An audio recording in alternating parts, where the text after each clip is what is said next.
నమస్తే, welcome to my choice. ఇవాళ మన మై చాయిస్లో నాతో పాటు స్పెషల్ గెస్ట్ ఉన్నారండి. యాక్చువల్గా డైరెక్టర్స్ అనగానే మనందరికీ కూడా మెయిల్ డైరెక్టర్సే ఎక్కువగా గుర్తొస్తూ ఉంటారు. సో అలానే మనకి ఫిమేల్ డైరెక్టర్లో చెప్పుకోదగ్గ నేమ్స్ కొన్ని మాత్రమే ఉంటాయి. ఆ నేమ్స్లో ఈవిడ పేరు కూడా రీసెంట్గా యాడ్ అయిపోయిందండి. బ్యాక్ టు బ్యాక్ మూవీస్ సక్సెస్తో ఆమె పేరు ఇప్పుడు ఎక్కడ చూసినా మారుమోగిపోతుంది. ఆమెనే మన మానస Sharma.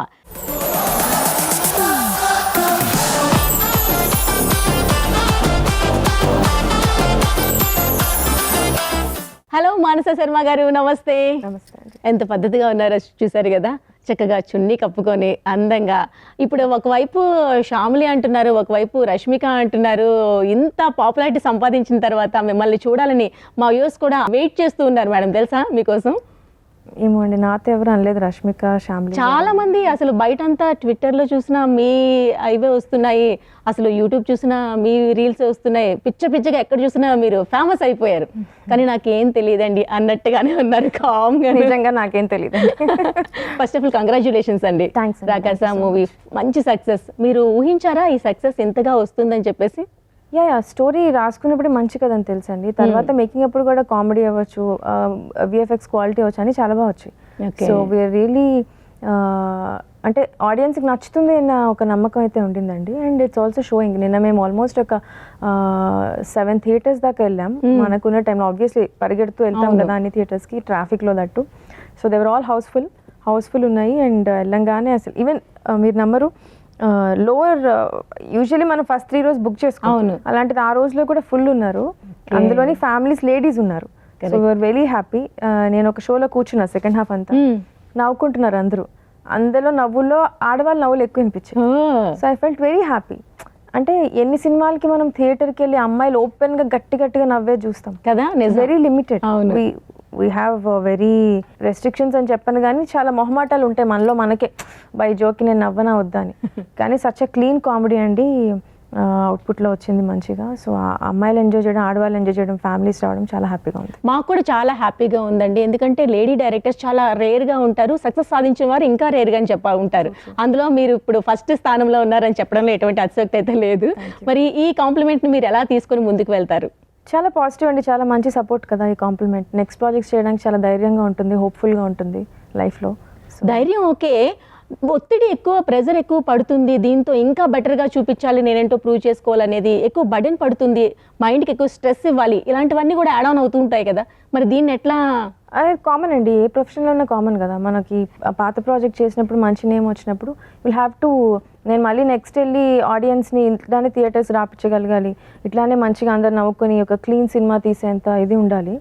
And definitely pressure, stress అనేవి ఉంటాయండి, బట్ ఇట్స్ ఓకే, మేనేజ్ చేయించగలరు. రైట్. అసలు మిమ్మల్ని చూస్తుంటే ఇంత చిన్న వయసులో ఇన్ని బర్డెన్స్ని, బరువుల్ని, బాధ్యతని ఎలా మోస్తున్నారు అనేది అడగాలనిపిస్తుంది. బర్డెన్స్, బరువు, బాధ్యత ఏం లేదండి. ఎందుకంటే మీకు నచ్చింది ఏదైనా చేసినప్పుడు చాలా హ్యాపీగా ఉంటాం. నాకు సినిమా, నా లైఫే సినిమా. సో ఇంకా అంటే I'm not stuck in a job where I don't want to go. నాకు అరే ఎందుకు నాకు ఈ జాబ్, నేను చేయలేకపోతే, నాకు ఇంకెక్కడో ఉంది అనేది లేదు. ఆ ఫేజెస్ అన్ని దాటేసాం, అయిపోయినాయి అవన్నీ. సో ఇప్పుడు ఏంటంటే మనం, మీరు అన్నట్టు నిజంగానే ఎంతమందికి వస్తుందండి, కోట్లల్లో 1-2 కదా డైరెక్టర్స్ అవ్వడం అంటే, అందులోనే అమ్మాయిల్లో. So I feel more blessed and more happier in fact. So కానీ గట్టిగా చదువుంటే కలెక్టర్ అయ్యిండేవారు మానస గారు. గట్టిగానే చదివానండి, కలెక్టర్ ఏమో అయి ఉండేదాన్ని, ఏమో ఇంకా గట్టిగా చదువుంటే. మీరు నిజంగా ఫోకస్ పెట్టుంటే డెఫినెట్ గా అదేం పెద్ద కష్టం కాదు అని నాకు అనిపిస్తుంది. ఎందుకంటే మీరు ఇంత పెద్ద ఇండస్ట్రీనే ఒక వేలో నడిపించి సక్సెస్ సాధించి చూపించారు. సో మీరేంటో మీరు ప్రూవ్ చేసుకునగలిగినప్పుడు దాంట్లో కూడా హ్యాపీగా ఛాలెంజింగ్ గా తీసుకుని డెఫినెట్ గా సాధించేవాళ్ళని నాకు అనిపిస్తుంది. మీరు ఇంత గట్టిగా స్ట్రాంగ్ గా చెప్తుంటే నిజమే అనిపించేస్తుంది. నిజం చెప్పండి, మీరు కష్టపడితే సాధ్యం కానిది ఏదైనా ఉంటుంది. అంటే నేను స్కూల్లో, కాలేజ్లో టాపర్ అండి, సివిల్స్ కూడా రాసా, ఒక 2 times ప్రిలిమ్స్ కూడా క్లియర్ చేసా. తర్వాత అంటే ఐ కుడెంట్ డూ ఇట్, ఇష్టం లేదు కదా. మేబీ గట్టిగా ఎవరైనా పట్టుదలతో కొంచెం చదివితే వచ్చేస్తుంది. అంటే అలా నాకు వచ్చేస్తుంది, ఐఏఎస్, ఐపీఎస్ అంత ఇదని నేను చెప్పట్లేదు. కొంచెం కష్టపడి ఉంటే వచ్చేదేమో హోప్ఫుల్లీ, బట్ దెన్ ఇటు వచ్చేసాం కదా ఇంకా. ఓకే, మానస గారు, ఇప్పుడు మా వ్యూవర్స్ అంతా మీ గురించి తెలుసుకోవాలనుకుంటున్నారు. ఇప్పటి వరకు మీరు 2-3 సినిమాస్ తీసి సక్సెస్ సాధించారు, మీరేంటో ప్రూవ్ చేసుకున్నారు. ఓకే, అక్కడితో ఆగిపోలేదు. కానీ మానస అనేటప్పటికీ ఈ మధ్య కాలంలో మీడియాలో కనిపించిన తర్వాత మీరేంటి, ఎక్కడ పుట్టారు, ఏం చేశారు, ఎలా చదువుకున్నారు, బ్యాక్గ్రౌండ్ ఏంటి, ఏ ఫ్యామిలీ నుంచి వచ్చారు, ఇంత ఇంత చక్కగా ఇంత అందంగా మాట్లాడుతున్నారు, అంతే చక్కగా ప్రజల్ని అలానే వ్యూవర్స్ని అట్రాక్ట్ చేస్తున్నారు, ఇదంతా ఎలా సాధ్యం అవుతుంది? మొత్తం ఒక 2 minutesలో మా కోసం చెప్పాలి. నేను పుట్టింది శ్రీకాకుళం అండి, మాది శ్రీకాకుళం. నాకు 10th స్టాండర్డ్ వరకు అక్కడనే స్కూలింగ్ అయింది. అండ్ దెన్ ఇంటర్మీడియట్ +1 +2 నేను హైదరాబాద్ వచ్చాను. తర్వాత బీటెక్ ప్లస్ ఎంటెక్ ఆంధ్ర యూనివర్సిటీలో చేశాను. ఓకే, సింగిల్ కిడ్ అండి మీరు? లేదు, నాన్నయ్య ఉన్నాడు. ఓకే, ఎలా ఉంటుంది బాండింగ్ అంతా, పేరెంట్స్తో రిలేషన్ ఎలా ఉంటుంది? యాక్చువల్గా బాగుంటుందండి, వెరీ క్లోజ్ నెట్ ఫ్యామిలీ. మాకు చుట్టాలు కొంచెం బాగా తక్కువ. ఓకే, సో అమ్మ, నాన్న, అన్నయ్య, నేను అంతే. మా అమ్మమ్మ ఉండేవారు, మా మదర్ సైడ్ ఫ్యామిలీ మాయ వాళ్ళు అంతే. అంటే ఇట్స్ వెరీ లిమిటెడ్. ఓకే, గట్టిగా అయితే ఒక 7-8 మంది అంతే. మమ్మీ కూడా వర్కింగ్? మా మదర్ అడ్వకేట్ అండి. ఓకే ఓకే, మా మదర్ అడ్వకేట్. కాకపోతే మేము స్టడీస్ కొంచెం 10th ఇంటర్ వచ్చేప్పటికి పాపం she had to give up her practice and కంటిన్యూస్గా మాతోనే అయిపోయింది. సో ఇలాంటి ఫ్యామిలీ నుంచి వచ్చిందాక మనకి ఎక్కువ అమ్మ నువ్వు కూడా ఇంకా చదువుకొని ఏదో మంచి జాబ్ చేసుకుంటేనే మనకి పేరు ఉంటుంది, లేకపోతే ఫ్యామిలీలో ఒక నేమ్ ఉంటుంది, ఇట్లాంటివన్నీ వింటూ ఉంటాం తరచుగా. ఒక్కసారి మీడియా ఫీల్డ్ అయినప్పటికీ ఎవరైనా భయపడుతూ ఉంటారు. ఫ్యామిలీ కొంచెం, మీరు ఒక స్ట్రిక్ట్ ఫ్యామిలీ నుంచి వచ్చిన తర్వాత ఇంకా భయపడుతూ ఉంటారు. ఎలా అన్నారు ఒక్కసారి డెసిషన్ తీసుకుని ఈ మూవీ ఇండస్ట్రీకి రావాలనుకునేటప్పుడు? మా ఫ్యామిలీలో అందరూ వెల్ ఎడ్యుకేటెడ్ అండి. మా తాతగారు మున్సిపల్ కమిషనర్ చేశారు శ్రీకాకుళంలో. మా అత్త షీఈ్ డిస్ట్రిక్ట్ జడ్జ్ అనమాట. సో అందరూ బాగా అంత ఎడ్యుకేషనల్ డాక్టర్స్ అట్టే ఉన్నారు. సో నేను సినిమాలు అనగానే మా నాన్న ఒక నిమిషం అట్లా షాక్ అయ్యారు. షాక్ అయ్యి, అంటే ఇట్ వాస్ గ్రాడ్యువల్ అండి ఫర్ మీ. ఇమ్మీడియట్గా నేను డైరెక్టర్ని అయిపోతా ఇంతే అని రెబెలియస్గా చెప్పేంత లేదు. స్టార్టింగ్ అలా మెల్లమెల్లగా ఫస్ట్ IAS IPS నేను ప్రిపేర్ అయ్యా. సివిల్స్కి UPSC ప్రిపేర్ అవుతున్నా. ఐ ఫెల్ట్ ఫస్ట్ IAS అయిపోదాం, తర్వాత మన ఇష్టం వచ్చింది చేసుకోవచ్చు, ఎవడరా మనల్ని ఆపేది అనుకున్నా. కాకపోతే అది ఒక 5 years తీసుకునేప్పటికీ అమ్మో ఇంకా అవ్వదని చెప్పి ఐ గ్రాడ్యువల్లీ టోల్డ్ దెమ్. మెల్లమెల్లగా చెప్పాను. ప్యారలల్గా రాస్తూ ఉండేదాన్ని. ఒక చిన్న ఫ్యామిలీ స్టోరీ ఎప్పుడైతే అయ్యిందో it was a big hit అండి. అవును, చాలా అంటే చాలా. ఇన్ఫ్యాక్ట్ మా నాన్నగారికి ఫోన్ చేసి అందరూ చెప్పేవాళ్ళు ఏంటనంటే, అంటే ఇంతకుముందు ఎవరైతే ఫోన్ చేసి ఎందుకులే మూవీస్ ఎందుకు అని చెప్పిన వాళ్ళు ఒక చిన్న ఫ్యామిలీ స్టోరీ చూసి కాల్ చేసేవాళ్ళు. అరే భలే రాసింది, చాలా బాగుంది కదా, సచ్ ఎ గుడ్ స్టోరీ అని. అప్పటి నుంచి మా వాళ్ళకి కొంచెం నమ్మకం వచ్చింది. అలా విత్ ప్రాజెక్ట్ టు ప్రాజెక్ట్ అట్లా ఇప్పటికీ 100% ఓకే అనే ఉండదు. ప్రతిదీ వాళ్ళకి ఏంటంటే సేఫర్ ఆప్షన్స్ కొంచెం ఇదిగా ఉంటాయి, ఎక్కువ స్ట్రెస్ ఉండదు, నీకు ఇట్లా ఉంటుందని. కానీ మనం చేయలేం కదా. సో వాళ్ళు మెల్లిమెల్లిగా they are adapting to it now. Right. So చిన్న ఫ్యామిలీ స్టోరీకి బీజం ఎప్పుడు పడింది? ఆ స్టోరీ మీ ఓన్గా మీరు ఎప్పుడు అనుకున్నారు? కథ ఇప్పుడు మొదలైంది. మహేష్ అని నా కో రైటర్ అండి, మేము ఇద్దరం ఇంటర్ నుంచి classmates, we write together. Social drama కావాలి అని అనుకున్నప్పుడు అది స్టార్ట్ చేసామండి రాయటం. సో ఇట్లా ఫన్ డిస్కషన్స్లో కథ స్టార్ట్ అయింది. మదర్ సన్ బాండింగ్ మీద ఇప్పటిదాకా అంత స్ట్రాంగ్గా ఏం రాలేదు కదా అని చెప్పి అక్కడ నుంచి డెవలప్ చేసామండి. ఓకే, బెంచ్ లైఫ్ ఎన్ని ఇయర్స్ గ్యాప్స్ వచ్చి? 21 ఒక చిన్న ఫ్యామిలీ స్టోరీ రిలీజ్ అయింది అండి. 24 బెంచ్ లైఫ్. అంటే ఆల్మోస్ట్ 1 year ఆఫ్ ఒక చిన్న family story bench life okay అయిపోయింది. కాకపోతే pre production it took a little time. 24. So మీరు స్టోరీ రాసుకునేటప్పుడు చాలా డిఫరెంట్గా ఆలోచిస్తూ ఉంటారు, రెగ్యులర్ వేలో ఆలోచించారు, అది మాకు తెలుసు.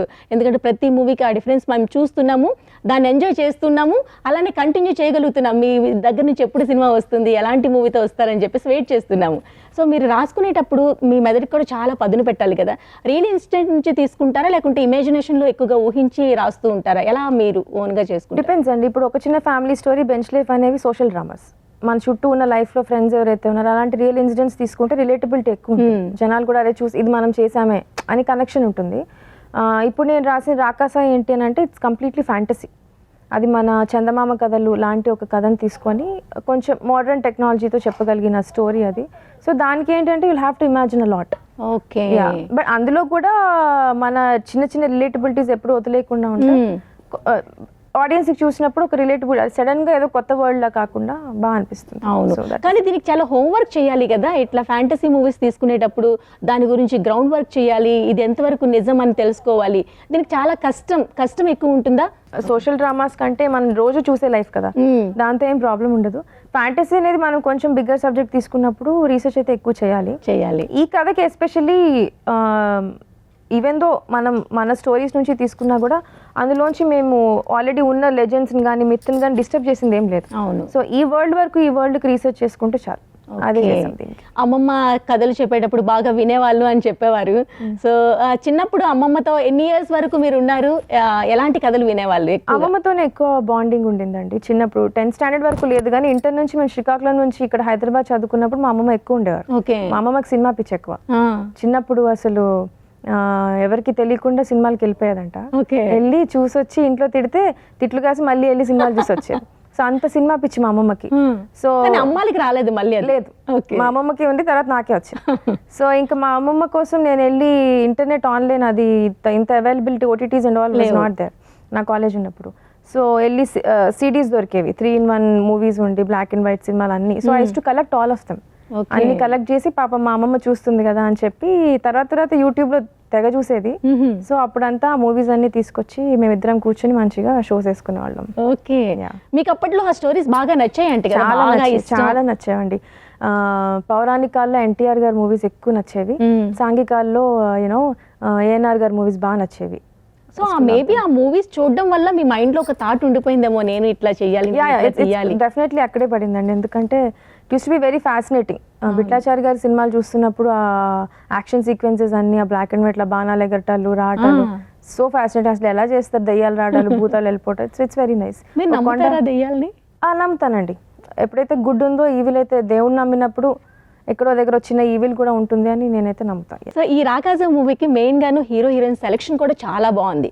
వీళ్ళు కాకపోతే వేరే వాళ్ళని ఎవరిని మేము ఊహించుకోలేం, అంత చక్కగా ఉంది, అంత చక్కగా పర్ఫార్మెన్స్ కూడా వాళ్ళు ఇచ్చారు. సో మీ సెలక్షన్ అప్పుడు మీరే చూస్ చేసుకుంటారా క్యారెక్టర్స్ వీళ్ళు కావాలి పర్టికులర్ గా అని చెప్పేసి? ఆల్రెడీ నేను కపుల్ ఆఫ్ ప్రాజెక్ట్స్ చేస్తున్నాను కాబట్టి ఐ వాస్ ష్యూర్ దట్ నేను ఏ కాస్టింగ్ అనుకుంటున్నారు నాకు వస్తారని చెప్పి. సో రాకాసాకి అలానే రాసుకున్నామండి. బ్రహ్మాజీ గారు కావచ్చు, తనికల్లు బర్ని గారు కావచ్చు, అండ్ దెన్ ఆశిష్ విద్యార్థి గారు, వీళ్ళందరినీ పేపర్ మీద వాళ్ళని ఊహించుకుని రాసుకున్నాం. గెటప్ సీను గారు అవ్వచ్చు, వెనెలా కిషోర్ గారు అవ్వచ్చు, sangeet was first on board. So dates లేకపోతే ఏం చేస్తారు? వెయిట్ చేసే వాళ్ళ అంత ఆలోచించలేదు. రాసుకున్నప్పుడు వాళ్ళు కావాలి అని అనుకున్నాం. సో సర్టెన్ స్కెడ్యూల్ స్టార్ట్ చేసినప్పుడు వీ ఇంక్వైర్డ్ అందరూ.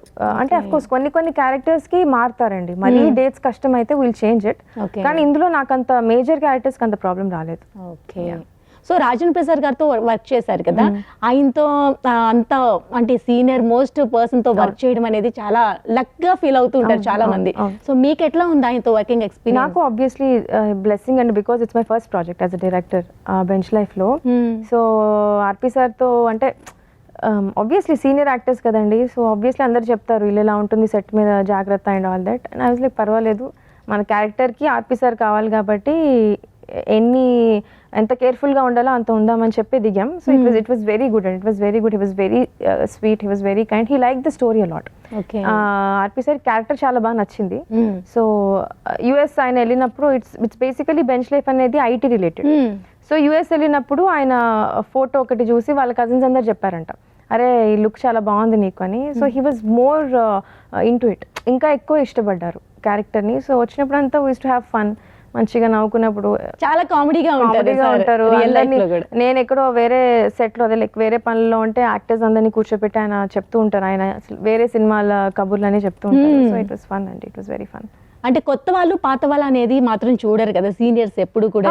లేదండి, అంతేం చూడరు పాపం. అంటే లైక్ ఏమో బయట అనుకుంటాం కానీ కొత్త పాత అని చెప్పి వాళ్ళకి ఒకసారి కథ నచ్చి, ఒక డైరెక్టర్ వర్కింగ్ స్టైల్ నచ్చి, if they are sure that okay మనల్ని సెట్కి పిలిచినప్పుడు ఒక కరెక్ట్గా వాళ్ళ టైం యూజ్ చేసుకొని వాళ్ళకి యూనో ఇబ్బంది పెట్టకుండా ఏం చేసుకున్నా ఇట్స్ ఆల్ ఫైన్ అండి. రైట్. సో ఇప్పుడు ఈ డైరెక్షన్ అనేది ప్రతి క్రాఫ్ట్ పైన మనకి ఎంతో కొంత అవగాహన ఉండాలి కదా, చాలా కష్టం కదా 24 క్రాఫ్ట్స్ని హ్యాండిల్ చేయడం అంటే చాలా టఫ్. సో మీకు ఎంతవరకు అన్నిటిపైన అవగాహన ఉంది? కెమెరా వర్క్స్ కానీ, ఎడిటింగ్ కానీ, ఇట్లా అన్ని works background? Biggest advantage of director ఏంటంటే అండి, టెక్నికాలిటీస్ అంత తెలియక్కర్లే. ఇప్పుడు కెమెరా ఎలా ఆపరేట్ అవుతుంది, కెమెరాలో ఏం వాడతారు, ఇవన్నీ మనకు అవసరం లేదు. స్క్రీన్ మీద ఉంటే మంచిదే, నాలెడ్జ్ ఉంటే మంచిదే, ఇంకా ఎక్కువ మంచిగా పనిచేయచ్చు. బట్ దెన్ ఆ నాలెడ్జ్ ఉంటేనే ఆ డైరెక్టర్ అవ్వాలి అని ఏమి ఉండదండి. So once you get in to it you learn it. ప్యారలల్గా తెలుసుకుంటూ ఉంటాం. ఫర్ ఎగ్జాంపుల్ ఇక్కడ మీరు ఉన్నారు, నేను ఇమాజిన్ చేసుకుంటున్నప్పుడు నాకు మీరు ఫుల్ లెంత్ కనిపించాలి. నేను డిఓపికి చెప్తా ఐ వాంట్ దిస్ షాట్, ఈ షాట్ ఉన్నప్పుడు ఆయన లెన్స్ ఏం వాడుకుంటాడు, ఏం చేస్తాడు, it is entirely his department. అందుకే ఆయన డిపార్ట్మెంట్స్ ఉన్నాయి. యూనో ఒక హెడ్ అనేది డైరెక్టర్ ఉన్నప్పుడు వాళ్ళకి ఏం కావాలో చెప్తే రెస్ట్ ఆఫ్ ద డిపార్ట్మెంట్స్ యొక్క రెస్పాన్సిబిలిటీ ఏంటంటే to get it done. So మనకు ఒక ఇమాజినేషన్ నాకు ఇలా కావాలి అని క్లారిటీ ఉంటే it will all fall in place easy. అలా వెళ్తున్న కొద్దీ యూ లెర్న్ ఇట్. బికాస్ నేను ఎక్కడ అసిస్టెంట్ డైరెక్టర్గా ఏ సెట్ మీద పని చేయలేదు, సో డైరెక్ట్గానే వచ్చేసాం. సో అందులో నాకు అడ్వాంటేజ్ ఏమైంది అని అంటే ఒక క్లారిటీ ఉంటే whatever we want will have all the teams coming in and helping us. Costumes అవ్వచ్చు, ఆర్ట్ అవ్వచ్చు, you know the best or only principle you need to have is నీకేం కావాలి వాళ్ళకి చెప్పాలి. ఓకే, ఇది నాకు కావాలి క్లారిటీగా అని చెప్తే సో అక్కడ ఎవరైనా మన కెమెరా ఇది కాదండి ఇలా పెడితే బాగుంటుందని అక్కడ వాళ్ళు మీకు ఏమైనా డిస్కషన్స్ ఎలాగో ఉంటాయండి. యాక్సెప్ట్ చేస్తారా లేదా నాకు పర్టికులర్గా ఇదే కావాలని ఉంటారా? నచ్చితే చేస్తామండి. ఎప్పుడన్నా మన కథకి కావాల్సింది కథ నుంచి బయటికి వెళ్ళకుండా కథకి కావాల్సింది ఎవరేం చెప్పినా, బికాజ్ ఆల్ డిపార్ట్మెంట్ హెడ్స్ ఎవరేం చెప్పినా కూడా it's discussion, it's team work. Okay ఈ మన స్టోరీకి ఇది ఓకే అవుతుంది, ఓకే మనం అనుకున్న సీన్కి ఇది వర్కౌట్ అవుతుంది, ఫైన్. అంటే ఇప్పుడు ఫర్ ఎగ్జాంపుల్ మనం డీప్ ఎమోషన్స్ చూపిస్తాం అనుకోండి, we go to tight closes, tight close వెళ్తాం. సో అలాంటివి కంపల్సరీ ఉండాలి. You can't change the angle, you can't change the mood. So సీన్తో సినిమాతో వాట్ ఎవర్ స్టోరీతో కూర్చుంటే any advice is good advice. Okay, ఇప్పుడు మీరు పాత సినిమాలు బాగా చూసేవాళ్ళు కదా, ఎన్టీఆర్ కానీ ఏఎన్ఆర్ కానీ, ఆ మూవీస్ చూసేటప్పుడు అప్పుడు కెమెరా వాడే విధానం కానీ ఆ తీసే విధానం కానీ వేరే ఉంటుంది, ఇప్పుడు ఈ జనరేషన్లో వేరే ఉంటుంది, టోటల్గా మారిపోతుంది కదా. సో ఎప్పుడైనా ఒక డైరెక్టర్ అనేటప్పటికి థాట్లో ఏముంటుంది, ఎన్ని మారినా ఏం చేసినా సరే డైరెక్టర్ విజన్ ఎట్లా ఉండాలి? అదేనండి, టెక్నికాలిటీస్ ఎన్ని మారినా కూడా కథ నువ్వేం చెప్తున్నావు అనేది ఇంపార్టెంట్. ఆడియన్స్ ఈ సీన్ చూసి ఏం ఫీల్ అవ్వాలి, ఇక్కడ నవ్వాలి, ఇక్కడ ఏడవాలి, ఇక్కడ హ్యాపీ ఫీల్ అవ్వాలి, స్టోరీ మొత్తం కలిపి కూర్చుందా లేదా, యూనో ఆ ఫీలింగ్ ఏదైతే ఉందో that is the major job of the director. ఆడియన్స్ని నువ్వు చెప్పాలనుకుంది ఏంటి, వాళ్ళు ఏం ఫీల్ అవుతున్నారు, వాళ్ళు by the end of the movie ఏ ఫీలింగ్తో బయటకు వస్తున్నారు, ఇదొక్కటి క్లారిటీ ఉంటే టెక్నికాలిటీస్ ఎన్ని మారినా, అంటే వాడే పద్ధతి మారిందండి. ఇప్పుడు మీరు పాత సినిమాలో చూసుకున్నా కూడా వైడ్స్ ఉంటాయి, క్లోజెస్ ఉంటాయి, ఎడిట్ కట్ ఉంటుంది, ట్రాన్సిషన్స్ ఉంటాయి, అన్నీ ఉంటాయి. కానీ వాళ్ళు ఎలా చేసే ఫిల్మ్స్ ఉండేవి అప్పట్లో, మాన్యువల్ గా కట్టింగ్, ఎలా చేశారనే ప్రాసెస్ మారింది తప్ప విజువల్ గా ఏదైతే ఉందో ఆడియన్స్ ఏం ఫీల్ అవుతుందో అది మారదు. అది డైరెక్టర్స్ జాబ్. సో మీరు స్టోరీ నెరేట్ బాగా చేస్తారా అండి? ఇప్పుడు ఒక మనం హీరోకి చెప్పాలి, హీరోయిన్ చెప్పాలి, 100% అనుకున్నది చెప్పగలవా లేదా అని ఒక భయం ఉంటుంది. నాకు అంత భయపడను నేను అనుకున్నది చెప్పేస్తాను. బాగా చేస్తానా లేదా అనేది విన్నవాళ్ళు చెప్పాలి, బట్ నా వరకు నాకు ఓన్లీ ప్రిన్సిపల్ ఇస్ నేను అనుకున్నది ఖచ్చితంగా భయపడకుండా చెప్పేసేయాలి, అంతే. ఓకే, క్లియర్ గా చెప్పాలి. ఫ్రేమ్ టు ఫ్రేమ్ ఎక్స్ప్లెయిన్ చేస్తారా? లేదండి, లేదు, ఫ్రేమ్ టు ఫ్రేమ్ ఎవరికి చెప్పలేము. బికాస్ వన్స్ ప్రాజెక్ట్ స్టార్ట్ అవ్వడానికి you need to give them a line. కథేంటి, ఒక లైన్ లో కథేంటి అనేది చెప్తాం అంతే. తర్వాత స్క్రీన్ ప్లే డెవలప్ అయ్యి తర్వాత ప్రాజెక్ట్ స్టార్ట్ అయ్యాక once dialogue version is ready, అప్పుడు డైలాగ్ టు డైలాగ్ వెళ్తాం అంతే. ఓకే, సో ఇప్పటి వరకు మీకు రిజెక్షన్స్ ఎక్కడ ఫేస్ చేయలేదా? చేస్తామండి, ఎందుకు చేయలేదు. నేను ఇంట్లోంచి స్టార్ట్ అవుతుంది రిజెక్షన్ అది. ఓకే, అక్కడ ఇంట్లో అయితే హ్యాపీగా తీసుకోగలుగుతాం, బయట అనేటప్పటికి కొంచెం కష్టం కదా. తీసుకోవాలండి, తప్పదు. ఎలా ఉంటుంది? వెళ్ళారా ఎక్కడికైనా వెళ్ళి? మేము ఒక చిన్న ఫ్యామిలీ స్టోరీ ముందు ఒక 2-3 స్టోరీస్ పిచ్ చేసాం. అంతకుముందు మ్యాడ్ హౌస్ అని చెప్పి ఒక స్టోరీ చేసాం. అప్పుడు ఓటీటీస్ లో చేసినప్పుడు ఒక చిన్న ఫ్యామిలీ స్టోరీ కంటే ముందు ఒక చిన్న యాక్షన్ సిరీస్ ఒకటి పిచ్ చేసాం. కానీ అప్పుడు వాళ్ళకి they didn't want an action, అంటే వాళ్ళకంటే ఒక స్లేట్ ఉంటుంది కదా, ఇప్పుడు ఇవి రిలీజ్ చేయాలి అని చెప్పి. అది వద్దు, మాకు ఒక ఫ్యామిలీ డ్రామా అట్లాంటి ఏమైనా సోషల్ సబ్జెక్ట్స్ కావాలి అన్నప్పుడు వీ టుక్ ఒక చిన్న ఫ్యామిలీ స్టోరీ. ఆ తర్వాత కూడా we went with a couple of stories చేద్దాం అనుకున్నాం, and then bench life happened. It's part and parcel of the process అండి. ఓకే, స్టోరీస్ మీరు అలా రాసి పెట్టుకుంటారా లైన్ బై లైన్, ఇట్లా బంచ్ లాగా ఉంచుతారా, లేకపోతే ఎప్పటికప్పుడు ఐడియాస్ న్యూ ఐడియాస్ తోనే మూవ్ ఆన్ అవుతూ ఉంటారా? నేనైతే this is my 4th project కదండి, అలాంగ్ విత్ దట్ నేను ప్యారల్ గా లైన్స్ అనుకుంటూ ఉంటా, లైక్ ఈ జాన్రా అని చెప్పి. So goes with the flow అండి. మళ్ళీ ఆ సమయానికి ఏది మనకి కరెక్ట్, వేవ్ ఎటువైపు ఉంది, పర్టికులర్ ప్రొడక్షన్ ఆర్ పర్టికులర్ హీరోకి ఎలాంటివి నచ్చుతాయి, దాన్ని బట్టి we need to work out on the lines అండి. అలానే కొన్ని సందర్భాల్లో లక్ ఫ్యాక్టర్ కూడా చాలా ఇంపాక్ట్ చూపిస్తుంది మన లైఫ్ పైన. కొంతమందికి సక్సెస్ ఈజీగా వచ్చేస్తుంది, కొంతమందికి ఇయర్స్ కష్టపడిన ఇండస్ట్రీలో సక్సెస్ రాదు. సో దీన్ని మీరు ఎట్లా బిలీవ్ చేస్తారు? దీని గురించి కామెంట్ చేయడానికి ఐ థింక్ నా ఎక్స్పీరియన్స్ వయసు అని రెండు చిన్నవే. బికాజ్ ఇట్స్ అంటే మీరు సక్సెస్ సాధించారు కాబట్టి మీరు లక్ ఫేవర్ చేసిందా, లేకుంటే మీ అంత హార్డ్ వర్కే అంటారా? మిక్స్ అండి, మిక్స్ ఆఫ్ థింగ్స్. లక్ అంటే ఫేట్ అంటాను నేను. ఇప్పుడు మీరు అక్కడ ఉన్నారు, నేను ఇక్కడ ఉన్నాను అంటే ఇట్స్ ఆల్ ఫేట్ అంతే. అవును, మీరు ఒక రకంగా కష్టపడ్డారు, ఇంత అచీవ్ చేశారు, నేను ఒక రకంగా కష్టపడ్డాను, ఇక్కడ ఉన్నా. So it's all fate and mix of hard work అండి, ఐ గెస్. గుడ్. సో ఇప్పుడు అమ్మా నాన్న మూవీ చూసిన తర్వాత వాళ్ళ ఫీలింగ్ ఏంటి? అదే హ్యాపీ అండి. మా అమ్మకి బాగా నచ్చింది మూవీ. మా నాన్న ఎప్పుడూ ఇంప్రూవ్మెంట్స్ చెప్తూనే ఉంటారు. చిన్నప్పటి నుంచి టేబుల్స్ రాసినప్పుడు ఎట్లా ఉండిందో 1:1 2:2 ఎప్పుడు ఉండిందో అలానే ఉంది ఇప్పటికి కూడా. ఓకే, ఇంకా బాగా చేయొచ్చు, ఇంకా చాలా చేయొచ్చు అని. సో నాన్న రివ్యూస్ ఎప్పుడు అలానే ఉంటాయి. Okay. My mom was very happy, my brother was very happy. చాలా బాగుంది. మా అమ్మ ఏడ్చేసింది, చాలా బాగుంది అంది. సరే సరే. వచ్చేవారా? వచ్చారండి. ఓకే. డాడీ కూడా? నాన్న అమ్మ, మా నాన్న ఫ్రెండ్స్ని కూడా తీసుకుని వచ్చారు చాలా సార్లు. ఓకే. సో అమ్మ నాన్న ఉండేటప్పుడు కొంచెం భయం వేస్తుందా ఏమైనా డైరెక్షన్ చేయాలి అన్న, స్టార్ట్ కెమెరా యాక్షన్ అనేటప్పటికి కొంచెం? లేదండి, అసలు ఎవరి దగ్గర భయపడరు కదా మీరు, మీలో అదే చూస్తున్నాను కనిపిస్తుంది. అయ్యో అదే లేదండి. అంటే భయపడడం అంటే నర్వస్నెస్ కొంచెం ఉంటుంది కదా. మనం సెట్కి వెళ్తే నర్వస్ ఫీల్ అయితే డైరెక్టర్ పని అవ్వదండి. Because on a set you will have ఒక రోజు అక్కడ 200 నుంచి 300 మంది ఉంటారు. అవును. ఆల్మోస్ట్ ఖర్చు కూడా 5 లక్షల పైన ఉంటుంది పర్ డే. అదంతా డైరెక్టర్ చేతిలో ఉంటుంది. సో ఒకసారి సెట్కి వెళ్ళాక నేను ఎవరి గురించి ఆలోచించిన, ఎవరి గురించి అంటే భయపడకూడదు, ఆలోచించకూడదు. మన స్టోరీ ఏంటి, మనకు అదేంటి, ఆ రోజు షెడ్యూల్ ఏంటి, మనం ఏం చేస్తున్నాం, దట్స్ ఆల్. అందరితో మింగిల్ అయిపోయే తత్వం కూడా ఉండాలి. అలాంటి వాళ్ళు తొందరగా యాక్టివ్ మోడ్లోకి వెళ్ళిపోతూ ఉంటారు కదా. సో ఇది ఎంతవరకు వర్కౌట్ అవుతూ ఉంటుంది మీ లైఫ్లో? డెఫినెట్లీ ఉండాలండి. బికాజ్ నా సెట్ మీద ఒక గివెన్ అ టైం 16 పీపుల్ యాక్టర్సే ఉండేవాళ్ళు. సో డెఫినెట్లీ అంటే ఒక్కొక్కరికి ఒక్కొక్కలా వర్కౌట్ అవుతుందండి. సినిమానే కాదు, ఎక్కడైనా సరే ఏ ఆఫీస్లో పనిచేయాలన్నా you will have to mingle with your team around. So obviously బాగా ఫాస్ట్, ఇట్ ఆల్ డిపెండ్స్ అండి. ఎక్కువ మింగిల్ అయితేనే పని అవుతుంది, లేకపోతే అవ్వదు కూడా ఏముండదు. కొంతమంది డైరెక్టర్స్ అసలు మాట్లాడరు సెట్ మీద, ఎంత పెద్ద పెద్ద యాక్టర్స్ వచ్చినా కూడా. స్క్రిప్ట్ ఇస్తారు, this is what I want, this is what you need to give. It's very professional basis ఉంటుంది. కొన్ని సెట్స్ చాలా ఫ్రెండ్లీగా ఉంటాయి. నాతో కొంతమంది చాలా ప్రొఫెషనల్ ఉంటాం మేము. Sir I want this, okay fine, what is this, this is అంతే ఉంటుంది. కొంతమంది మేము చాలా నవ్వుకుంటూ పని చేస్తాం, ఇదేంటి అదేంటి అని. So it's balance of things అండి. ఓకే. సో ఈ మూవీ గురించి మాట్లాడేటప్పుడు నిహారి గారి గురించి డెఫినెట్ గా మాట్లాడుకోవాలి. మీకు లక్కీ చామన్ కూడా చెప్తూ ఉంటారు. ఎలా ఉంటుంది ఆమెతో వర్కింగ్ ఎక్స్పీరియన్స్ కానీ, సెట్ లో ఉండేటప్పుడు కానీ, ఆ ఫ్రెండ్లీ నేచర్ కానీ? బాగుంటుందండి. She's one of the best producers అండి. She's very sensible producer. ఆవిడకి coming from mega family, she doesn't carry that weight. అక్కడ వచ్చి నేను ఒక మెగా డాటర్ని ఆర్ మెగా ఇది నా సపోర్ట్ అనేది ఆవిడ ఇక్కడ ఉండరు. She starts like very basic. ఇప్పుడు మేము ఓటీటీస్కి అపాయింట్మెంట్స్ తీసుకుని వెళ్ళాలి ఎవరైనా సరే, so and so time slots ఉంటాయి కదా. She never uses her influence of power. She waits, వాళ్ళు ఎప్పుడు ఫ్రీ ఉన్నారో ఓకే అంటే. She's very professional that way. ఇప్పుడు నేను ఇక్కడ అంటే ఎవరితోనే ప్రాజెక్ట్ చేయొచ్చు, ప్రొడక్షన్ కూడా ఎవరితోనే చేయొచ్చు, but she doesn't do that. తను ఏంటంటే కథ బిలీవ్ చేసామా, దీన్ని కథకి పొటెన్షియల్ ఉంది, సో ఇట్స్ ఓకే. వాళ్ళు ఎప్పుడు ఫ్రీ ఉంటారో ప్రొఫెషనల్గా అలానే అప్రోచ్ అవుదాం. Let it all be professional అంతే తప్ప ఇంకెక్కడ she doesn't misuse her power, which is I find it very very like చాలా different, very noble in fact. ఎందుకంటే ఎంత ఈజీ అండి పవర్ యూస్ చేయడం కదా. సో ఆ విధంగా she's a very good person. And then set మీద కూడా she knows her you know power lines.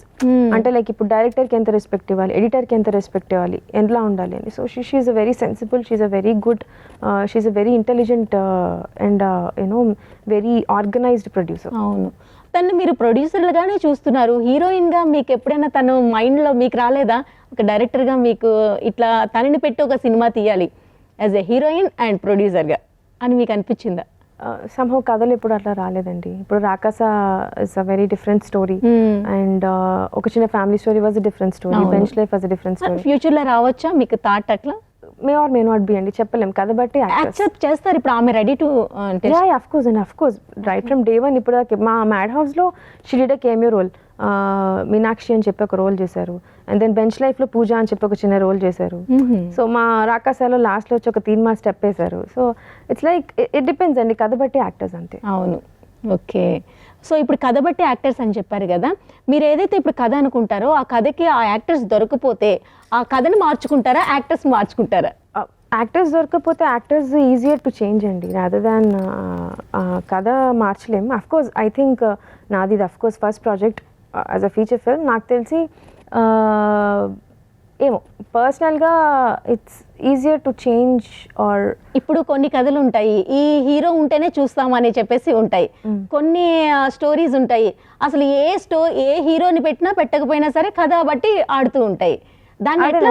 కథ బట్టి పర్సనల్ చాయిసెస్ బట్టి ఉంటాయి, డైరెక్టర్స్ పర్సనల్ చాయిసెస్.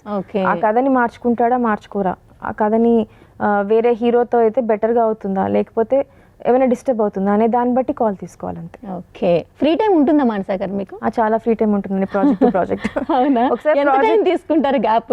ప్రాజెక్ట్ ఒకసారి ఓకే అయ్యాక ఆ పని ప్రీ ప్రొడక్షన్ స్టార్ట్ అయినప్పటి నుంచి అస్సలు గ్యాప్ ఉండదండి. It's very tough. అంటే ఇంకే పని చేయడానికి, తినడానికి కూడా టైం ఉండదు, అంత టఫ్ ఉంటుంది. ఎందుకంటే we spend like so much time on sets. 6 to 6 call sheets ఉంటాయి, కొన్నిసారి 24 hour కాల్ షీట్స్ చేస్తాం. ఇందులో చేసినప్పుడు అయితే అట్లా బెంచ్ లైఫ్లో కూడా అంతే. సండేస్ కూడా పని చేయాల్సి వచ్చింది, because it was an IT setup. IT offices కావాలంటే సాటర్డే సండే అవైలబుల్ ఉండేవి. సో మేము మిగతా రోజులన్నీ బయట షూట్ చేసి సాటర్డే సండే ఐటీ ఆఫీసెస్లో చేసేవాళ్ళం. సో షూట్ అప్పుడు యూజువల్లీ గ్యాప్ ఉండదు, పోస్ట్ ప్రొడక్షన్ అప్పుడు గ్యాప్ ఉండదు, ప్రీ అప్పుడు గ్యాప్ ఉండదు. ప్రాజెక్ట్ టు ప్రాజెక్ట్ ఖాళీ రైటింగ్ టైం ఉంటుంది కదా, అప్పుడు. ఓకే. సో ఎంత టైంలో ఈ మూవీ ఫినిష్ చేయాలని టార్గెట్ పెట్టుకుంటారు? ఒకవేళ లేట్ అయితే బడ్జెట్ పెరుగుతుందని చెప్పారు, ఒక రోజుకి 5-10 లక్షల వరకు వెళ్ళొచ్చు. సో ఈ బడ్జెట్ కూడా మీరే మైండ్లోని పెట్టుకొని దాన్ని బట్టి మీరు షూట్కి వెళ్తారు. సో ఎంత టైంలో ఫినిష్ చేస్తే బెటర్ అని మీరు ఫీల్ అవుతారు? అదేనండి, ఒక స్కెడ్యూల్ వేసుకున్నప్పుడు ఆ స్కెడ్యూల్లో ఫినిష్ చేయడం అనేది ఐడియల్ టైం. లేదంటే తర్వాత చాలా రిస్క్ అయిపోతుంది. అది క్రాస్ చేసి మినిమం డేస్ ఎన్ని ఉంటాయి? డిపెండ్స్ అండి ప్రాజెక్ట్ బట్టి. ఇప్పుడు ఒక చిన్న ఫ్యామిలీ స్టోరీ మేము 27 days లో చేసాం. బెంచ్ లైఫ్ ఆల్మోస్ట్ ఒక 48 to 50 days లో చేసాం. రాకాస కూడా అరౌండ్ 56 to సంథింగ్ ఆ డేస్ లో చేసాం. కథ బట్టి ఆ కథకి ఎంత బడ్జెట్, ఎన్ని డేస్ స్కెడ్యూల్ అవసరం, ఎంత వరకు చేస్తామని. ఒక 1-2 days 3 days, ఒక మాక్సిమం ఒక 1 week వరకు అటు ఇటు అవ్వచ్చు, ఎవరికైనా అవుతుంది. వర్షాలు పడుతూ ఉంటాయి, మోస్ట్లీ వర్షాల్లో ప్యాకప్ చెప్పాల్సి వస్తూ ఉంటుంది. అలాంటివి పర్వాలేదు, కానీ మరీ టూ మచ్ గా వెళ్తే ఇబ్బంది అవుతుంది కొంచెం. ఈ లొకేషన్స్ అన్ని కూడా మీరే చూస్ చేసుకుంటారా? ఈ ఫ్రేమ్ కి లొకేషన్ కావాలి అని చెప్పేసి, లేకుంటే ఆర్ట్ డైరెక్టర్ ఏమైనా? రెక్కీకి వెళ్తామండి. రెక్కీకి వెళ్ళాక ఫర్ ఎగ్జాంపుల్ ఈ ప్లేస్ ఉంది, సో ఇలాంటి స్టూడియో కావాలి అని అనుకుంటే ఒక 3-4 ప్లేసెస్కి వెళ్తాం. ఓకే, ఇది కథకి సెట్ అవుతుంది, ఫర్ యాక్టర్స్ అటు నుంచి ఎంటర్ అవ్వాలని ఉంటుంది, ఆ జాగ్రఫీ సెట్ అయిందా లేదా, మీరే ఇన్వాల్వ్ అవుతారు, డైరెక్టర్ చేయాలండి. ఓకే. సో ఆ సీన్ మనం చెప్పాక అక్కడ ఇప్పుడు ఈ చైర్ పెట్టాలంటే ఆబ్వియస్లీ ఆర్ట్ డైరెక్టర్ వచ్చి ఈ చైర్ కలర్స్ ఏంటి అని మనం చెప్తే ఆ చైర్ ఏంటి క్వాలిటీ అని డిస్కస్ చేసుకొని they will get it done. So first మనం చెప్పాల్సింది దిస్ ఇస్ ద సెటప్, మాకు ఇది కావాలి అని. సో అట్లా లొకేషన్ రెక్కిస్కెళ్ళి లొకేషన్స్ లాక్ చేసుకుంటాం. ఓకే. సో ఈ ప్రాసెస్ అంతా అయిపోయిన తర్వాత ఎడిటింగ్ కూడా చాలా ఇంపార్టెంట్ కదా. ఎడిటింగ్ దగ్గర ఇన్ని గుర్తుపెట్టుకోవడం, మైండ్లో పెట్టుకోవడం, అది బాగాలేదు, ఫైనల్ షాట్ ఇది వచ్చింది, ఇది పెట్టు అనేది మీరు ఎట్లా అన్ని మైండ్లో స్టోర్ చేసుకుంటూ ఉంటారు? ఎట్లా పాసిబుల్? అదే అండి, again it's all what you see. డైరెక్టర్కి ఐ థింక్ నాకు అది ఎక్స్ప్లెయిన్ చేయడానికి చాలా జరుగుతాయి కదా. యా షూట్ అయిపోయాక once you get the footage you know ఇది వర్కౌట్ అవుతుంది. షార్ట్ చూస్తుంటే అర్థం అయిపోతుంది, ఇది వర్కౌట్ అవుతుంది, ఇది వర్కౌట్ అవ్వట్లేదు అని. సో దాన్ని బట్టి వీల్ ఎడిట్ ఇట్. అక్కడ కూడా మీరే ఉండాలి? ప్రతి దగ్గర డైరెక్టరే ఉండాలి. ఓకే. ఎక్కడ సినిమా అయినంత వరకు, రిలీజ్ అయిన తర్వాత కూడా బాధ్యత అంతా ఇంకా డైరెక్టర్ పైన ఉంటుంది. Because that's why they called captain of the ship. And then also ఒక ప్రాజెక్ట్ బాగుంది అని అంటే కొన్నిసార్లు మొత్తం టీంకి వెళ్తుంది, లేదా డైరెక్టర్కి వెళ్తుంది. బాగాలేదు అన్నా కూడా డైరెక్టర్కి వెళ్తుంది, because that's how it is. Correct. మరి ఈ హెక్టిక్ వర్క్ నుంచి కొంచెం రిలాక్స్ అవ్వాలంటే ఏం చేస్తుంటారు మానస గారు? నేనేం చేయనండి, నేను ఐ డోంట్ నో. రిలాక్స్ అవ్వాలంటే ఐ థింక్ కొంచెం స్ట్రెస్ ఈటింగ్ చేస్తుంటా అప్పుడప్పుడు. ఐ డోంట్ నో, రిలాక్స్కి నేనేం చేయనండి, అట్లా కూర్చొని టెన్షన్ పడుతూ ఉంటాను. ఇప్పుడు రిలాక్స్ అవ్వాలి అనుకోవటంలోనే నా రిలాక్సేషన్ టైం అయిపోతుంది అంతే. So because I don't go out much, I don't drink tea or something. Yeah. So food తింటారా బాగా? ఫుడ్ చాలా అండి. ఓకే, బాగా ఫుడ్ తింటారు. కానీ ఆ ప్లేసెస్ అంటే విజిట్ చేస్తూ ఉంటారు బయట, అంటే చూస్తే ప్రకృతిని చూస్తే కొంత స్ట్రెస్ పోతుంది? అంత ప్రాజెక్ట్ టైంలో అంత ఉండదండి. అంటే ఇప్పుడు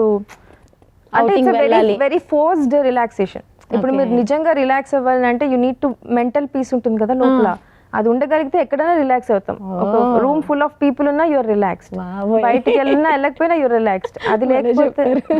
అది లేకపోతే ఎక్కడ ఉండదు. సో ఒక ప్రాజెక్ట్ అవుతున్నప్పుడు లోపల మెంటల్ పీస్ ఉండదు.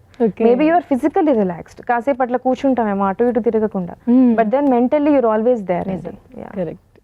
ఎలాంటి మూవీస్ అంటే మీకు బాగా ఇష్టం పర్సనల్గా? ఏ జోనర్? నాకు కొంచెం పీరియాడిక్, వింటేజ్ అట్లాంటి స్టోరీస్ అంటే ఇష్టం. ఓకే. Comedy is good. మంచి బాండింగ్, కొంచెం ఎమోషన్స్, హ్యూమన్ ఎమోషన్స్ ఉండే సినిమాలు అంటే ఇష్టం అండి. ఫ్రెండ్స్ ఉన్నారా బాగా మీకు? ఓకే, ఇప్పుడు మీరు అడుగుతూ ఉంటే కరెక్టే, నా లైఫ్ అసలు ఏంటి ఏమవుతుంది, నేను ఎప్పుడు రిలాక్స్ అవుతున్నాను, నాకు ఫ్రెండ్సే లేరా, అసలు నేను ఏం చేస్తున్నాను, నాకు క్వశ్చన్స్ వస్తున్నాయి. Somehow I think after college అంత ఎవరి లైఫ్లో వాళ్ళు బిజీ అయిపోతారు కదా, మేబీ సేమ్ ప్రొఫెషన్స్ ఉన్న వాళ్ళు ఫ్రెండ్స్ అవుతారేమో. నాకు మహేష్ చిన్నప్పటి నుంచి ఫ్రెండ్స్ కాబట్టి మేము ఇంటర్ నుంచి, వాడు కూడా ఉన్నాడు. Sangeet is like family. Sangeet ఒక చిన్న ఫ్యామిలీ స్టోరీ నుంచి his constant, his very constant support. ఇప్పుడు ఎవరైనా టచ్ లోకి వచ్చారా, మిస్ అయిన వాళ్ళు, మిమ్మల్ని ఇప్పుడు ఈ పొజిషన్ లో చూసిన వాళ్ళు? యా దే కీప్ టెక్స్టింగ్ అండి చాలా మంది. బట్ సమ్హౌ అదే చెప్పారు కదా, వాళ్ళ లైఫ్స్ మారిపోయి ఫ్రెండ్ గ్రూప్ కూడా మారిపోతూ ఉంటుంది. సో నా ఫ్రెండ్ గ్రూప్లో ఇదే ఉంది ఇప్పుడు. పింక్ ఎలిఫెంట్ పిక్చర్స్ చుట్టూ నేను, నిహారిక గారు, మా బ్యాచ్ తప్ప ఆన్ డైలీ బేసిస్ అంత ఫ్రెండ్స్ లేరు. ఇప్పుడు ఆలోచిస్తున్నాను, అర్థమైంది, బయటకు వెళ్ళి ఫ్రెండ్షిప్స్ చేసుకోవాలి. ఫ్రెండ్స్ అందరూ ఎక్కడున్నారో ఒకసారి అందరికి హాయ్ చెప్పి. అలా అనిపిస్తూ ఉంటుంది అప్పుడప్పుడు, కానీ కుదరదేమో మేబీ. కలుస్తూ ఉంటారు అప్పుడప్పుడు, వాళ్ళ ఎప్పుడో ఫ్రీ ఉన్నప్పుడు మేము అవుతూ ఉంటుంది. బట్ సమ్హౌ ఐ థింక్ ఆనెస్ట్గా చెప్పాలంటే ఒక కెరియర్ బిల్డింగ్ స్టేజ్లో ఉంటాం కదండి, అప్పుడు దీని మధ్యలో ఏదో అంటే అయిపోవాలి యాక్సిడెంటల్గా. ప్లాన్ చేసుకుని స్కెడ్యూల్ వేసుకుని చాలా ఫ్రీ టైం ఉంటే లైఫ్లో నువ్వు బాగా రిలాక్స్ అయిపోయి డబ్బులు బాగా ఎక్కువ అయ్యి ఓకే అందరిని ఇప్పుడు కలుద్దాం రిలాక్స్ అవుదాం అంటే అయ్యేదేమో. మనం ఇప్పుడు ఇంకా అట్లా మెల్లిగా ఈ ప్రాజెక్ట్ ఆ ప్రాజెక్ట్ అని టెన్షన్లో ఉంటాం కాబట్టి I have a support system అండి. I have a good support system that is there. Okay. So డబ్బులు అన్నారా కాబట్టి అడగాలనిపిస్తుంది, ప్రయారిటీ ఇస్తారా, మనీకి ప్రయారిటీ ఇస్తారా, లేకుంటే జస్ట్ అది అవసరం నీడ్ మాత్రమే అలానే చూస్తారా? ఫిల్మ్ ఇండస్ట్రీలో ఎవరు ఇవ్వలేరండి నాకు తెలిసి మనీ ప్రయారిటీ. అంటే మీకు తెలుసు కదా how it is, first projects హిట్లు పడేదాకా ఎవరు గుర్తించరు అసలు. మనమే గుర్తించాం ఈ మనీ నాకు కావాలి. ఇట్ ఈస్ వెరీ డబ్బు అవసరమే కాదనట్లేదు, కానీ it would be a second priority అండి. ఫస్ట్ సినిమా చేద్దాం అనుకుంటున్నాం, సినిమా చేస్తాం. Projects that would be the main because అది ఉన్న వాళ్ళు ఇండస్ట్రీకి రాలేరు, ఎస్పెషలీ డైరెక్షన్ డిపార్ట్మెంట్కి అసలే రాలేరు. సో అలానే ఈ డైరెక్షన్ అనేది ఈ ఇండస్ట్రీలో ఎంతవరకు మనం సర్వైవ్ అవ్వగలము అనేది కూడా చెప్పలేము, ఎప్పుడు ఎలా ఉంటుందో చెప్పలేము. కంటిన్యూగా అప్స్ రావచ్చు, కంటిన్యూగా డౌన్స్ కూడా రావచ్చు. సో దీన్ని గ్రాఫ్ని మీరు మైండ్కి ఎలా తీసుకుంటారు, ఎలా ముందుకెళ్ళాలి?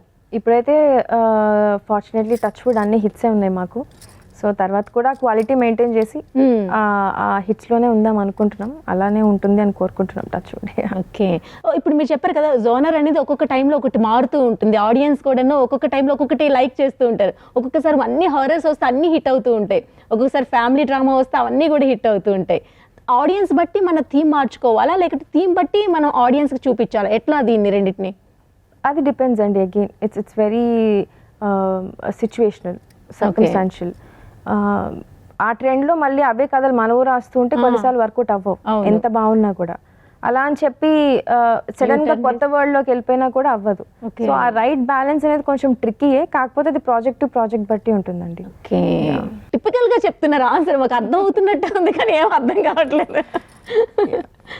మీరు స్టోరీ రాసుకునేటప్పుడు ఎక్కడ రాస్తూ ఉంటారు, ఏ టైంలో రాస్తూ ఉంటారు? Again depends from person to person. నాకైతే అంత క్రౌడ్ మధ్యలో నేను రాయలేను. I prefer to be alone. కొంచెం సైలెన్స్లో రాసుకుందాం అనుకుంటా. సో అది త్రూ అవుట్ ఉంటుందండి. పర్టికులర్ టైం అని చెప్పలేము, కానీ ఎప్పుడు ఐడియా క్రాక్ అవుతుందో తెలియదు, ఎప్పుడు ఎలా వస్తుందో తెలియదు. So mostly we prefer in a comer peaceful టైమ్స్లో ఎక్కువైతే బెటర్ ఉంటుంది. Like maybe after 6, after 10. చాలా అవుతాయండి.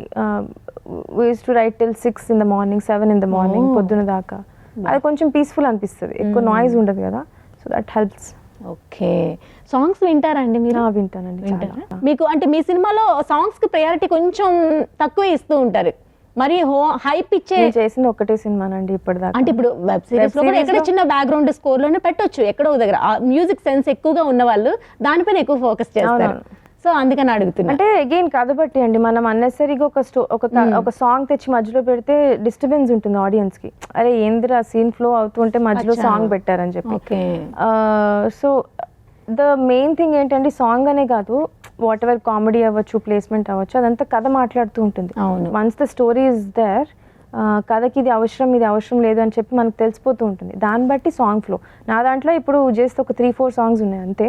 కాకపోతే అవి ఏంటంటే కొన్ని బిట్ సాంగ్స్ ఉంటాయి, సిచ్యువేషనల్ ఉంటాయి, కొన్ని లవ్ సాంగ్ నెసెసరీ అన్నప్పుడు లవ్ సాంగ్, అది లెంత్ ఎంత ఉండాలి, ఎంత వరకు ఉండాలి అనేది దాన్ని బట్టి ఉంటుందండి. ఓకే.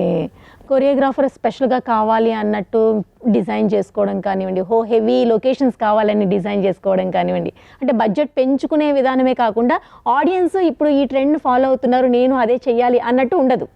ఈ మధ్య మీరు చూస్తే కమర్షియల్ సాంగ్స్ తగ్గిపోయినాయి. అవును, అప్పట్లో సెట్స్ వేసి ఆ సాంగ్ వన్ కట్ చేస్తే సాంగ్ ఉంటుంది. అవును. ఏదో ఫారెన్ వెళ్తాం, లేదంటే మంచి సెట్కి వెళ్తాం, సెట్ ఆఫ్టర్ సెట్. ఇప్పుడు అంతా తగ్గిపోయిందండి, because audience are asking for something different. కథకి సంబంధం లేకుండా మనం ఏం చేసినా కూడా వర్కౌట్ అవ్వట్లా. సో ఒక సాంగ్ ఇప్పుడు నేను సడన్ గా ఎక్కడికో తీసుకెళ్ళి పెడతానంటే it want work. So it's mostly montage songs అంటాం, అంటే కథ నడుస్తూ ఉంటుంది, పాటలో ముందు సీన్స్ అవుతుంటే వెనక పాట అవుతూ ఉంటుంది. సో కొరియోగ్రాఫర్స్ ఏంటంటే కొంతమంది డాన్స్ బీట్ చేయగలుగుతారు, కొంతమంది అన్ని చేయగలుగుతారు, కొంతమంది మాంటాజ్ సాంగ్స్ మంచిగా డిజైన్ చేయగలుగుతారు. సో దాన్ని బట్టి we have someone's on board. Okay, director అయ్యేటప్పుడు మీరు అనుకున్నారా నాకు పర్టికులర్గా ఈ హీరోతో నేను చెయ్యాలి అన్నట్టు, అట్లా ఏమైనా ఉందా పర్సనల్గా? నాకు రామ్ చరణ్ గారు అంటే చాలా ఇష్టం అండి, బిగ్ ఫ్యాన్ రామ్ చరణ్ గారికి. సో మనకి ఎవరంటే ఇష్టమో వాళ్ళు మీట్ అయ్యారా నిహారికతో? ఈజీ కదా కలిసారు? అంత ఈజీ కాదు, అవ్వలేదు అంత ఈజీగా. అంటే we can't simply go and ask Ram Charan గారిని రేపు కలిసిద్దాం వెళ్దాం అని, అలా మేము ఎప్పుడు అడగలేదు కల్పించమని. సిచ్యువేషన్ వచ్చింది, ఒక మొన్న రాకాస ఒక క్లిప్ చూపిద్దామని చెప్పి పెద్ద సెట్కి వెళ్ళాం, అండ్ అంతకుముందు ఒకసారి కలిసాను నేను. సో యా, అంటే బాగా ప్లాన్ చేసి జరిగింది ఏం అవ్వలేదు, అలానే యాక్సిడెంటల్గా కూడా ఎప్పుడు అవ్వలేదు. రాకాస కోసం ఒక్కసారి జరగడం, వెళ్ళి కలవడం జరిగింది. కానీ నేను ఊహించుకుంటున్నాను మీ ఎక్స్ప్రెషన్, ఆ సినిమాలో శృతి హాసన్ లాగా అన్ని లోపలే ఫీల్ అయ్యారా, లేకపోతే అక్కడైనా కొంచెం బాగా మాట్లాడు? ఫస్ట్ టైం కలిసినప్పుడు లోపలే ఫీల్ అయ్యాను అనుకున్నా. ఫస్ట్ టైం కలిసామండి, అదే ఒక ఈవెంట్ పార్టీలో కలిసాం, లౌడ్ మ్యూజిక్ ఉండింది, రామ్ చరణ్ గారు ఉన్నారు, ఆయన మాట్లాడారు, వేరే ప్రాజెక్ట్ గురించి బాగా చేశారు అన్నారు. నేను వచ్చేయచ్చు కదా, నేను రాకుండా ఏదైనా చెప్పాలి, మనం ఏదైనా చెప్పాలని. సార్ నేను ఈ మధ్య ఒక సిరీస్ చేశానండి, నిహారిక గారు ప్రొడ్యూస్ చేశారన్నారు, చాలా లౌడ్ మ్యూజిక్ ఉంది. ఓ అవునా, దాని పేరు ఏంటి అన్నారు, వాట్ ఈస్ ఇట్ కాల్డ్ అన్నారు. అంటే దెన్ ఐ ఫ్రోజ్, నాకేం చెప్పాలో తెలియదు. ఏంటి ఇప్పుడు రామ్ చరణ్ నా సిరీస్ పేరు అడుగుతున్నారంటే ఇప్పుడు ఆయన వెళ్ళి అది పెట్టుకొని చూస్తారా? అక్కడ మానస శర్మ ఇప్పుడు చూసి దాన్ని నా మీద రివ్యూ ఇచ్చేస్తారా ఏంటి? అసలు ఎక్కడెక్కడికో వెళ్ళిపోయినాయి థాట్స్. I stuck. మళ్ళీ అడిగారు వాట్ ఇస్ ఇట్ కాల్డ్ అన్నారు. నేను మళ్ళీ మాట్లాడలే, అట్లా చూసి సీరియస్, సో ఎంబారాసింగ్, ఇట్లా చూస్తున్నాం. దెన్ ఆయన నా చెయ్యి ఇట్లా తీసుకుని ఓకే ఐ వాచ్ ఇట్ అని హీ అండర్స్టూడ్. ఓకే ఇది మన చాలా పెద్ద ఫ్యాన్, ఫ్రీజ్ అయిపోయింది, ఇట్స్ ఆల్ రైట్ అని ఆయనకి అర్థమైంది. ఎంతమందిని చూస్తారు? సో ఈ took my hand and he was like okay it's okay I watch it అన్నారు. సరే ఫైన్ అని పక్కన సంగీత్ మహేష్ ఉండే అప్పుడు. సో దే ట్రాక్ మీ, అదే ముగ్గురం పరిగెట్టాం అర్రే అని చెప్పి. That was I think 1 year వెనకాల అనుకుంటా. మళ్ళీ మొన్న I spoke a lot, I train myself. గుర్తుపట్టారా ఫస్ట్ టైం నేను ఇట్లా మీట్ అయ్యాను? లేదు, ఇట్ వాజ్ లౌడ్ మ్యూజిక్ ఆ రోజు, అంత గుర్తుంటుంది నాకు తెలిసి. But I told him what happened that. అవునా అన్నారు. So I told my self, అరే రామ్ చరణ్, మా దాంట్లో డైలాగ్స్ కూడా ఉంటాయి, మన చరణ్ అన్న ఫ్యాన్స్ కదరా అని చెప్పి, అంత పెద్ద ఫ్యాన్స్ మేము. సో అక్కడ వెళ్ళినాక I just told myself, you're getting to meet Ram Charan గారిని కలుస్తున్నాం, he is looking at your work, so మంచిగా ఫ్రీజ్ అయిపోకుండా మాట్లాడు అని. ఏ మూవీతో ఫ్యాన్ అయ్యారు? ఎప్పుడు? రంగస్థల. ఓకే, బిఫోర్ ఎవరైనా, అంటే రంగస్థలకు ముందు ఏదైనా హీరో ఉండేనా? చిరంజీవి గారా లేకపోతే? ఆఫ్ కోర్స్ స్టాండర్డ్స్ అండి, ఆబ్వియస్లీ ఏఎన్ఆర్ గారు. నాకు ఏఎన్ఆర్ గారు చాలా ఇష్టం, నాకు ఆయన సాంఘికాలు చాలా ఇష్టం. చదువుకున్న అమ్మాయిలు, సిరి సంపదలు, ఇట్లాంటి సినిమాలు చాలా old school and I'm so sorry guys, but ఆ సినిమాలో నాకు చాలా ఇష్టం ఉంటుండే. లైక్ అమ్మమ్మతో చూసినప్పుడు చాలా బాగా అనిపించేది. తర్వాత ఇంకా ఆబ్వియస్లీ ఎవరు ఇష్టం ఉంటుండే? చిరంజీవి గారు, నాగార్జున గారు, వెంకటేష్ గారు, బాలకృష్ణ గారు. సో బాలీవుడ్ మూవీస్ చూస్తూ ఉంటారా? ఓన్లీ తెలుగు మూవీస్ చూస్తాను అండి, ఇంగ్లీష్ మూవీస్ అన్ని చూస్తాను. అట్లా ఇన్స్పైర్ అవుతుంటారా? ఈ లైన్ తీసుకుంటే మనకి తెలుగు మూవీకి బాగుంటుంది, ఇక్కడ పెట్టొచ్చు అనేది తీసుకుంటారా, లేకపోతే ఓన్ థాట్ తోనే వెళ్తుందా? Nothing is new under this world అండి. మనం ఎక్కడేం చూసినా ఎక్కడో దగ్గర చూసినట్టే ఉంటుంది. అరే ఇది చాలా కొత్త పాయింట్ అని ఎవరు చెప్పలేం. సీన్ అవ్వచ్చు, డైలాగ్ అవ్వచ్చు, వాడెవర్. యాజ్ ఎ కూర్పుగా అది మొత్తం కూర్చున్నప్పుడు సినిమా అనేది బాగా అనిపిస్తుంది తప్ప nothing is new under this world. అంటే ఎక్కడో డెలిబరేట్గా అది తీసుకొచ్చి ఇక్కడ పెట్టాలని అయితే అనుకోం, ఎందుకంటే it's not easy right now. మీరు ఒకసారి యూట్యూబ్ ఓపెన్ చేస్తే సరే పొరపాటున వచ్చి పెట్టినా కూడా జనాలు పట్టుకొని ఇది నువ్వు అక్కడ నుంచి తీసుకొచ్చావు అని చెప్పి పాయింట్అవుట్ చేసేంత నాలెడ్జ్ ఉంది పీపుల్కి. సో అలా ఉండదు. కానీ we would say for example I really like Harry Potter series. చిన్నప్పుడు ఆ బుక్స్ చదువుతూ ఉండేదాన్ని కదా. Harry Potter it's such a great making అండి సినిమాలు. It's completely entire fantasy world కదా. ఇక్కడ మనకి ఎట్లుంటాయో వరల్డ్ గుహలోకి వెళ్ళడం, గుహల్లో నిధులు ఎత్తుక్కుంటూ వెళ్ళడం, సో అట్లా ఎలా ఉంటుందో అదొక different world. I really love Harry Potter. So అలాంటివి యూనో ఆ టెక్నాలజీ అవ్వచ్చు, వాట్ ఎవర్ దే మేకింగ్, అలాంటివి చేస్తే బాగుంటుంది అనిపిస్తుంది తప్ప లిటరలీ ఆ పాయింట్ పెట్టాలని అలా ఏం అనిపించదు. ఓకే. సో మీరు ఇప్పుడు అనేటప్పుడు ఏదైతే అప్పటి మూవీస్ కానీ ఏమైనా ఇన్స్పైర్ చేయాలనేటప్పటికి ఆ వరల్డ్ అనేది ఇప్పుడు మనకి అందుబాటులో లేదు, దాన్ని క్రియేట్ చేయడం కూడా అంత సాధ్యం కాదు. సో అలాంటప్పుడు ఇంకా ఆప్షన్గా ఇంకోటి తీసుకుంటారా, లేదంటే లేదు ఎంత కష్టమైనా దాన్ని క్రియేట్ చేసి ఇంప్లిమెంట్ చేస్తాను అనుకుంటారా? అగైన్ వరల్డ్ క్రియేషన్ అనేది ఇప్పుడు ఆనెస్ట్లీ కష్టం కాదండి. మనం ఎట్లాంటి సెట్ అయినా వేయచ్చు, విఎఫ్ఎక్స్ ఎలాంటిదన్నా క్రియేట్ చేయొచ్చు. యాజ్ లాంగ్ యాజ్ టెక్నాలజీని యూజ్ చేస్తే దే కెన్ డూ ఎనీథింగ్, ఆనెస్ట్గా చెప్తాను. బికాజ్ అందుబాటులోకి వచ్చేసింది కదా. ఇప్పుడు మనం చూస్తుందంతా కూడా ఏదో క్రియేట్ చేయాలని, అసలు ఎవరు చూడండి క్రియేట్ చేయాలన్నా కూడా చేసుకోవచ్చు. కాకపోతే you have a certain limited budgets. నాకు రాకాసాలో నేను ఫస్ట్ వెళ్ళినప్పుడు అక్కడ ఒక కోట ఉంటుంది, ఆ కోట డిజైన్ వేరే ఉండే, చాలా ఫుల్ లైక్ పిల్లర్స్ ఉండి కొంచెం కాంప్లికేటెడ్ డిజైన్ ఉంది. అది చేయటానికి ఆర్ట్ వర్క్ అవ్వచ్చు, విఎఫ్ఎక్స్ అవ్వచ్చు, సో అండ్ సో బడ్జెట్స్ ఉంటాయి. సో ఐ థాట్ మేబీ అంత బడ్జెట్ అవసరం లేదని, సో తర్వాత డిజైన్స్ మార్చుకున్నాం. ఫర్ ఎగ్జాంపుల్ ఇప్పుడు రాకీ స్ట్రక్చర్ ఉందనుకోండి, it is a little cheaper to make. So అలా ఒక చిన్న అడ్జస్ట్మెంట్స్ అయితే చేసుకోవచ్చు. ఓకే, బాగుంది. సో అలానే ఇప్పుడు మీరు ఏదైతే ఇప్పుడు సినిమా గురించి మాట్లాడుతుండేటప్పుడు director, producer, camera, main pillars ఎవరైతే ఉంటారో వాళ్ళతో డైలీ టచ్లో ఉంటారా? ఇది కావాలి, రేపటికి ఇది చేసుకోవాలి, లేకపోతే ఇంత చక్కగా అవుట్పుట్ రావాలి అనేది ప్రతి ఒక్కరితో డిస్కస్ చేస్తారా? లేకపోతే సెట్లోకి వెళ్ళిన తర్వాతే వాళ్ళతో? రీప్రొడక్షన్ అని ఒక టైం ఉంటుందండి. ఒక ప్రతి సినిమాకి నేను average 3 to however much time వాళ్ళకి కావాల్సింది తీసుకుంటాం. సో అప్పుడు వీ డూ ప్రిప్రొడక్షన్లో సెట్ మీదకి వెళ్ళే ముందు ఏం కావాలి, కాస్ట్యూమ్స్, డైలీ స్కెడ్యూల్, యాక్టర్స్ ఎప్పుడెప్పుడు వస్తారు, వాళ్ళ కంటిన్యూటీ కాస్ట్యూమ్స్ ఏంటి, ఆర్ట్ వర్క్ ఏంటి, సెట్స్ ఏంటి, అన్ని ముందు లాక్ చేసుకున్నాకే సెట్కి వెళ్ళాలి. లేదంటే చాలా అప్పటికప్పుడు ఎవరు తీసుకురాలేరు. ఓకే, అంటే వీళ్ళందరితో బిఫోర్ డే టచ్ లో ఉంటారు. బిఫోర్ వాట్ ఎవర్ 3-4 months అన్ని డిపార్ట్మెంట్స్ తో టచ్ లో ఉంటాం. ఒక రోజు డిఓపితో అవ్వచ్చు, ఒక రోజు ఆర్ట్ వాళ్ళతో అవ్వచ్చు, ఒక రోజు కాస్ట్యూమ్స్ అవ్వచ్చు. So director has to take care of all those. మీరే అంటే మీకు అసిస్టెంట్ గా పెట్టుకొని మీరు చూడండి అని చెప్పేది ఉండదు, అంతా ఓన్ గా మీరు చూసుకుంటారా అని? అంటే ఇప్పుడు డైరెక్టర్ ఎవరైతే ఉన్నారో స్టోరీ వాళ్ళది కదా, విజన్ వాళ్ళది కాబట్టి అసిస్టెంట్స్ అనే వాళ్ళు they will take inputs from us. మనకి ఇది కావాలి అని అన్నాక కాస్ట్యూమ్స్ ఒక్కొక్క డిపార్ట్మెంట్ కి ఒక్కొక్క ఏడీ ఉంటారు, వాళ్ళు దాంతో కోఆర్డినేట్ చేసి they will make sure that everything is in place. Okay, Manasa గారి కోపం వస్తుందా? వస్తుందా? ఏం అట్లా అనిపించట్లేదు, ఎంత కూల్ గా ఎంత కామ్ గా? సెట్ లో ఎప్పుడైనా కోపం తెప్పించే సిచ్యువేషన్ ఏమైనా జరిగిందా? లేదండి, అంటే జరుగుతుంది ఆబ్వియస్లీ, కాకపోతే నేను ఎక్కువ కోపం తెచ్చుకోను, కోపం కంట్రోల్ చేసుకుంటాను. ఎలా కంట్రోల్ చేసుకుంటారు? ఆ టిప్ మాకు కూడా చెప్తే యూజ్ అవుతుంది కదా. నేను ఎవరిని అంత హర్ట్ చేయాలి అని అనుకోను. సెట్ మీద అందరూ పాపం కష్టపడి పని చేస్తూ ఉంటారు కదా, ఎవరు కావాలని ఏది చేయరు. సో ఒకసారి ఎప్పుడు ఐ థింక్ నిహారిక గారితో డిస్కషన్లో ఉన్నప్పుడు she said one thing, set మీద డైరెక్టర్ మూడ్ బట్టి పని ఉంటుంది, డైరెక్టర్ మూడ్ ఎలా ఉంటుందో చుట్టుపక్కల అవుట్పుట్ అలా ఉంటుంది. So that kind of stuck to me, అది నాకు బాగా అనిపించింది ఆ పాయింట్. సో అక్కడికి వెళ్ళాక సెట్ మన కంట్రోల్లో ఉండాలి, కానీ డిస్టర్బ్డ్గా ఉండకూడదు. మనకు ఫస్ట్ కోపం వస్తే డిస్టర్బ్, అలా అని చెప్పి కోపం రాదని కాదు, చాలాసార్లు అరుస్తా నేను కూడా. That has to be extreme, like very extreme. So కొన్ని కంట్రోల్డ్ ఏరియాస్లో కంట్రోల్డ్గా ఉండాలి. Okay, thank you so much Manasa గారు. అసలు మీతో మాట్లాడుతుంటే ఇంకా ఎంత టైం అయినా మాకు సరిపోదు. మీ దగ్గర నుంచి చాలా విషయాలు మాకు తెలుసుకునేందుకు ఉన్నాయి. నెక్స్ట్ ఇంటర్వ్యూలో నెక్స్ట్ మూవీతో సక్సెస్ అయిన తర్వాత మళ్ళీ మాట్లాడదాం. సో అప్పటి వరకు వెయిట్ చేద్దాము. థ్యాంక్ యూ సో మచ్ అండి. Thank you so much. All the best అండి. Thank you so much.